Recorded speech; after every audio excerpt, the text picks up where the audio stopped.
রাধে রাধে। তো justice for LSG এরকম একটা স্লোগান আমি শুনতে পাচ্ছি, কারণ এলএসজি জাস্টিস দরকার।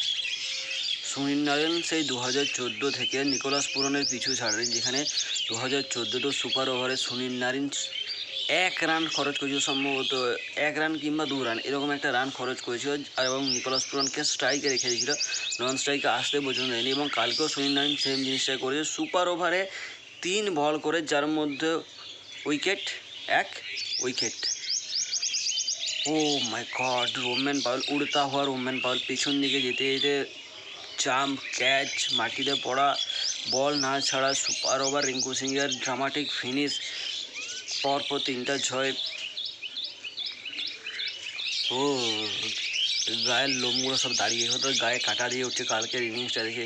কালকে প্রথম ম্যাচটা অতটা ভালো হয়নি, চেন্নাই সুপার কিংসের খুব তাড়াতাড়ি এই উইকেট পড়ে যায়, তারপর ডিওল ব্রেভিস কামব্যাক করা, এবং ধীরে ধীরে চেন্নাই সুপার কিংস যে রানটা করে, গুজরাটের যে কারেন্ট ফর্ম চলছে অর্থাৎ সাই সুদর্শন এবং শুভমান গিল, সেই তুলনায় রানটা অনেক কম ছিল। 150+ স্কোর সেরকম কোনো বড় ব্যাপার না এখনকার দিনের আইপিএল, এবং লাস্ট কতগুলো ম্যাচ যেভাবে চলছে তাতে করে সেটা বারবার প্রমাণিত হয়েছে। কিন্তু কালকে উইকেটের পেছনে সঞ্জু স্যামসনের স্টাম্পিং স্কিলস অনেক বেশি ম্যাটার করছে, এবং পয়েন্ট টেবিলে সেরকম কোনো হেরফের হয়নি চেন্নাই সুপার কিংসে। তারা যে জায়গায় ছিল, অর্থাৎ 6 নম্বর ছিল, 6 নম্বরেই রয়ে গিয়েছে। তো এখন কথা হচ্ছে, কালকে যে ম্যাচটা হলো, কলকাতা নাইট রাইডার্সের কাছে ফাইনালি 5 পয়েন্ট হয়ে গেছে, এবং কালকে যে ড্রামাটিক ফিনিশ করেছে রিঙ্কু সিং, অর্থাৎ গরিব রিঙ্কু সিং অনেক ভালো খেলে, গরিব রিঙ্কু সিং অনেক ভালো খেলে, এই কথাটা আমরা শুনছিলাম। তো রিঙ্কু সিং ভাই ভালো খেলে দেখিয়েছে, এবং কালকে সে তার ভাইস ক্যাপ্টেনের যে একটা ইনিংস হয় বা নক হয়, সেই নকটা সে আমাদেরকে খেলে দেখিয়েছে। মহসিন খান এবছর আইপিএলের এখনও পর্যন্ত 5 নেওয়া প্রথম বোলার হিসাবে নিজের নামকে রেজিস্টার করেছে, এবং কালকে মহসিন খান অনেক ভালো রকমেরই বল করছে।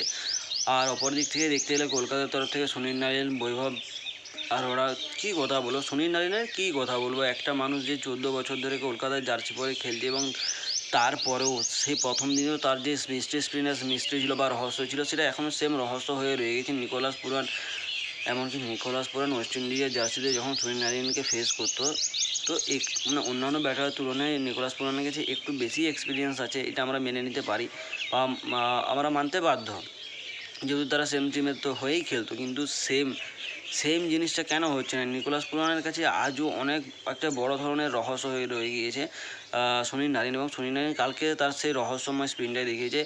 কালকে সুপার ওভার হয়, সুপার ওভারে মাত্র 1 রান করে, এবং তার জবাবে ভাইস ক্যাপ্টেন রিঙ্কু সিং 1 বলেই 4 রান করে দেয়, বাস ম্যাচ শেষ। আর বলার মতো কিছু নেই,